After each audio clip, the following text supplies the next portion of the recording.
Welcome back to my channel. Masih bersama saya, your host Super Dad Joki Dewa.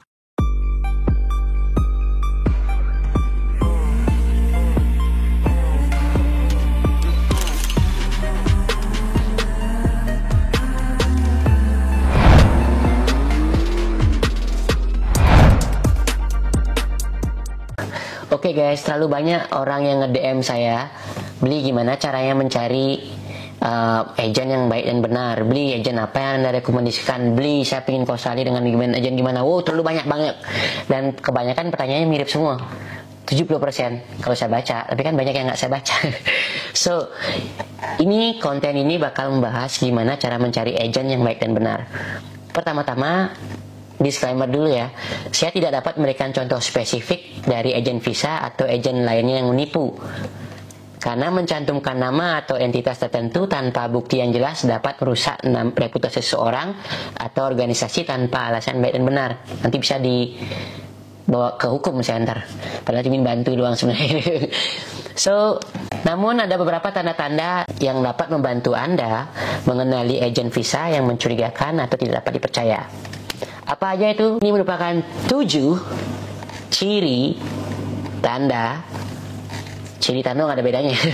Ciri atau tanda agen yang tidak baik. Tapi tetap aja, kunci modal satu hal. Kalau kalian ingin cari visa, sebelum kalian mencari agen, tolong edukasi diri kalian sendiri lebih baik sebelum pergi ke agen.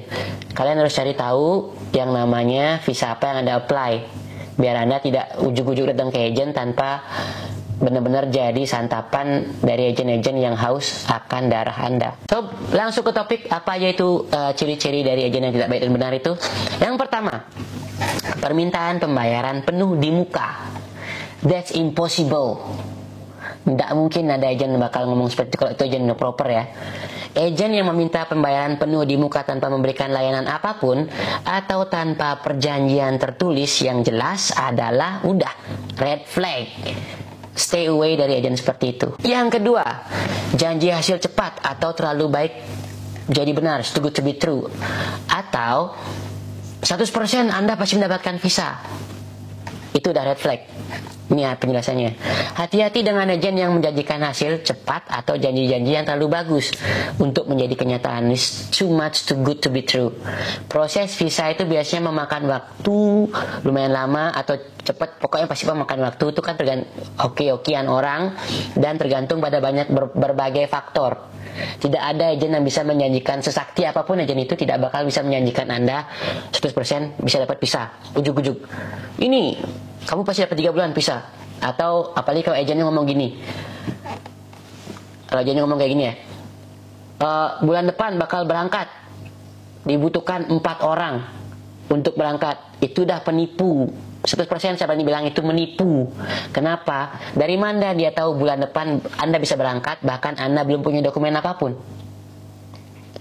Keduanya, walaupun Anda punya dokumen pun, itu nggak bisa jadi jaminan dia bulan depan bisa berangkat pakai visa apapun itu, karena belum tentu case Anda bakal diambil sama imigrasi. So, kalau ada yang seperti itu, red flag. Next, yang ketiga, tidak jelas dalam berkomunikasi. Agent yang tidak menjawab pertanyaan Anda dengan jelas atau tidak transparan dalam komunikasi adalah tanda kurangnya profesionalisme. Misalnya, let's say Anda nanya, Anda mau nge-apply visa student subclass apa itu misalnya, dikasih taunya malah subclass yang berbeda. Tapi Anda bakal, kalau misalnya Anda tidak dapat bekali diri Anda dengan ilmu dari awalnya, Anda bakal percaya aja karena Anda tidak tahu. Sedangkan agen itu juga tidak menjelaskan, agen ini visa ini yang dibutuhkan bla bla bla bla, titik sampai titik koma itu dikasih tahu sama agen. Itu agen yang baik. Kalau itu udah skip, apalagi lihat Anda tuh masih nggak tahu apa-apa dan Anda desperate, ya udah mereka bohong-bohong aja, dikasih ini ada ini. Kenapa agen nge-play visa itu? Emang begitu, bagusnya begitu. Itu udah kurang komunikasi. Dia itu harus hanya menjelaskan ke Anda, Pak, Anda saya apply-kan visa ini karena begini. Alasan apalah, alasan faktor ekonomi lah, alasan faktor umur lah, alasan apalah, ya bla bla bla bla bla. Itu aja yang baik. Jadi kalau kurang dia kalau misalnya ditanya apalagi dia udah emosi duluan, itu andanya red flag. Next, yang keempat, tidak memiliki izin atau izin palsu. Nah, ini nih yang paling krusial. Pastikan agen tersebut memiliki izin resmi dan berwenang untuk memberikan layanan visa. Itu yang pasti. Dia berwenang untuk memberikan layanan visa. Anda dapat memeriksa ini langsung di Indonesia atau di agen imigrasi Indonesia. Biasanya ada. Dan tapi tetap aja, walaupun dia punya izin atau punya segala macam, tidak merupakan 100% jaminan agen ini bakal nipu Anda atau tidak, karena banyak agen yang punya izin tetap juga melakukan hal seperti ini. Jadi balik lagi ke andanya yang harus punya knowledge yang berkualitas. Anda pengen ke Australia, Anda harus tahu namanya Australia seperti apa aja yang dibutuhkan, apa yang terjadi. Jadi kalau agen itu bilang Anda tahu itu sebenarnya nggak boleh, tapi Anda bilang gini, agen bakal bilang, oh boleh kalau dengan cara seperti ini. Kalau Anda masuk akal silakan. Tapi kalau tidak, Anda punya knowledge seperti itu, Anda bakal dibawa ini. Nanti Anda bakal kesini ujung-ujungnya ilegal, nggak bisa mencari uang. Apa efeknya ilegal, nanti saya bikin video lagi untuk khusus itu.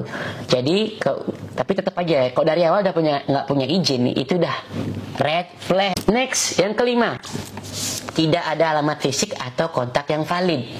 Banyak banget orang yang ngaku-ngaku sebagai agent atau oknum-oknum yang sebagai agent, biasanya orangnya di rumah atau biasanya orangnya nyewa hotel atau dimana dibilang itu rumahnya dia. Which is a lot happening dari beberapa kasus-kasus yang saya baca, banyak banget yang itu. Jadi ini semua yang saya bilang ini berdasarkan kasus-kasus yang pernah saya dengar.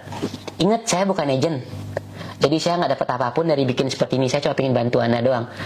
Karena saya merasa kasihan terlalu banyak orang Bali, apalagi umumnya nih ya, khususnya ya, orang Indonesia pada umumnya yang terlalu banyak kena tipu agen-agen bahkan sampai ratusan juta. Nonton video ini dulu. Agen yang tidak memiliki fisik yang jelas atau nomor kontak yang valid itu udah termasuk red flag. Next, yang keenam, reputasi buruk atau ulasan negatif. Lakukan riset online untuk mencari ulasan atau pengalaman negatif dengan agen tersebut. Biasanya nih ya, nama tempatnya misalnya agen Dewa misalnya gitu ya. Biasanya kalau saya udah punya izin, saya terdaftar segala macam, udah proper, itu semuanya ada di Google Review. Semua anak-anak buah saya biasa atau yang pernah lewat dari saya itu bakal pasti ngasih ulasan di review lah ulasan di Google tersebut. Jadi kebanyakan bisa dibaca. Tapi tetap balik lagi, yang kayak gini-gini ini masih bisa dibayar, asal punya uang kita bisa bayar orang untuk ngasih positif. Jadi jangan cuma berpaku ke sana. Itu jadikan ini sebagai acuan untuk lebih berhati-hati. Kalau udah banyak reviewnya buruk, Anda masih ke sana, berarti Anda yang red flag. Next, yang terakhir, yang ketujuh, minta informasi pribadi yang berlebihan. Jika agen meminta informasi pribadi yang tidak relevan atau berlebihan, berhati-hatilah. Karena ujungnya, ya normalnya yang diminta itu ya berhubungan dengan visa. Seperti umur Anda berapa, udah pasti dong masa umur dipalsukan. Memang mau mendekati cewek lain kan mungkin ya. Pokoknya informasi apa berlebihan itu yang seperti itu tuh bisa Anda rasakan sendiri pada saat Anda ke agen. Ini relevan nggak kira-kira dengan visa saya gitu. Kalau udah terlalu banyak nanya, itu udah agak hati-hati. Tidak bisa saya bilang Anda harus pergi di sana, jangan. Itu hanya untuk Anda berpikir berhati-hati. Dan kalaupun misalnya Anda menemukan agen-agen seperti tersebut, tolong komen di bawah. Tapi saya minta satu hal, please jangan cantumkan nama. Karena kalau itu terjadi, kita berdua bakal kena masalah nih. Saya sih nggak masalah, saya senang lagi di viral-viralin. Yang ujungnya kan bukan saya yang kena, Anda. Baik lagi ke Anda, tolong jangan cantumkan nama, cuma bilang saya di tip begini di komen di bawah, karena itu bakal membantu orang-orang agak lebih berhati-hati dengan kisah kalian semua. Saya tidak bisa membawa ini kisah satu persatu ke depan karena ini tidak baik, karena tidak semua orang mau dibawa angkat. Kalau ada yang mau dibawa angkat kisahnya untuk ini, bisa kirim kolom komentar, nanti saya kirim. Kita bisa, misalnya Anda di Indonesia, saya di sini, saya bisa bantu Anda secara lewat Zoom atau apapun. Nanti kita bisa publikasikan kisah Anda menceritakan langsung sendiri, atau kisah Anda kirim ke saya biar saya menceritakan untuk publik, biar ini dipakai buat kalian untuk sedikit berhati-hati untuk nge-agent. Pentingnya untuk melakukan riset yang teliti sebelum memilih agen visa atau agen lainnya. Jika Anda merasa ada sesuatu yang mencurigakan atau meragukan, pertimbangkan untuk berkonsultasi dengan agen imigrasi yang diakui atau Departemen Imigrasi Australia untuk memastikan bahwa Anda sedang berurusan dengan pihak yang sah. Tuh. Atau Anda bisa komen juga di bawah, well, I have a time, I'm gonna replay it. Enaknya bagaimana? Saya bukan agen, saya tidak bisa memberikan konsultasi secara legalitas. At least saya bisa memberikan informasi dari pengalaman-pengalaman yang pernah driver-driver saya lakukan. Saya punya banyak banget driver. Saya udah di Australia sekian lama. Saya pernah melewati masa-masa A sampai masa-masa Z. Saya pernah punya driver yang beragam-ragam dari berbagai macam warga negara. Saya pernah